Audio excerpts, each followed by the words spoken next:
এই দালালদের চিহ্নিত করতে হবে।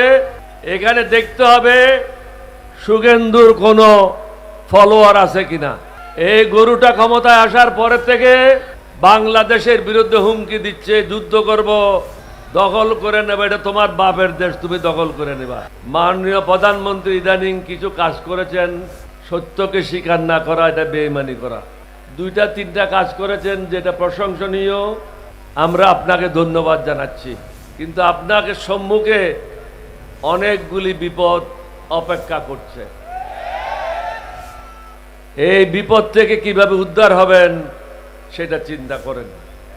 প্রথম বিপদ হলো লক্ষ লক্ষ যুবক চাকরির জন্য ঘুরে বেড়াচ্ছে, প্রতিদিন বেকার সমস্যা বৃদ্ধি পাচ্ছে, বিদেশি বিনিয়োগ বন্ধ। বাংলাদেশে যে সমস্ত বড় বড় বিদেশি কোম্পানিগুলি আছে তারাও তাদের কর্মকাণ্ড গুটিয়ে নিচ্ছে।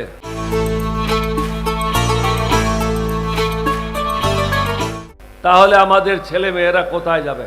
দুর্ভিক্ষের আশঙ্কা, তৃতীয় বিশ্বযুদ্ধের আশঙ্কা, যুদ্ধের কারণে দ্রব্যমূল্যের ক্রমবর্ধমান ঊর্ধ্বগতি, জনগণ দুঃসহ জীবন যাপন করছে, যার কারণে পত্রিকা খুললেই দেখবেন প্রতিনিয়ত হত্যাকাণ্ড ঘটছে।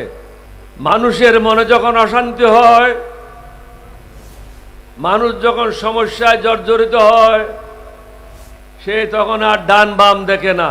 আরেকটি গুরুত্বপূর্ণ বিষয় হলো বিদেশি দালালদের কারণে আমরা গত 19 বছর অনেক কষ্ট পেয়েছি। এই দালালদের চিহ্নিত করতে হবে, তাদের হাত পা ভেঙে দিয়ে পুলিশে সোপর্দ করতে হবে। এখানে দেখতে হবে শুভেন্দুর কোনো ফলোয়ার আছে কিনা।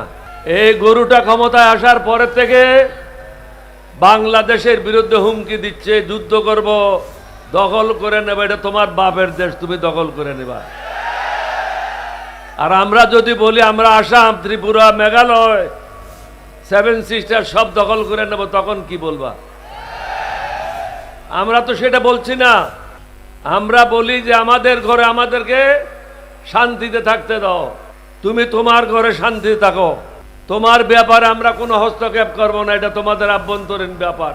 কিন্তু তোমরা প্রতিনিয়ত আমাদের আভ্যন্তরীণ ব্যাপারে হস্তক্ষেপ করে যাচ্ছ। বাংলাদেশকে অশান্ত করার ব্যাপারে ভারত এখন নতুন পদক্ষেপ নিয়েছে।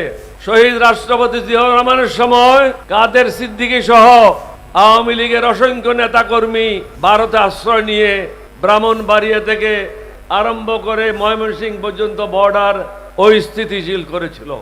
এটাকে ঠিক করতে আমাদের অনেক কষ্ট হয়েছে।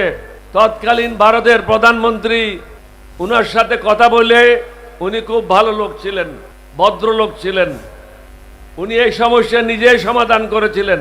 কিন্তু এখন ভালো লোক, ভদ্রলোক ভারতে ক্ষমতায় নাই।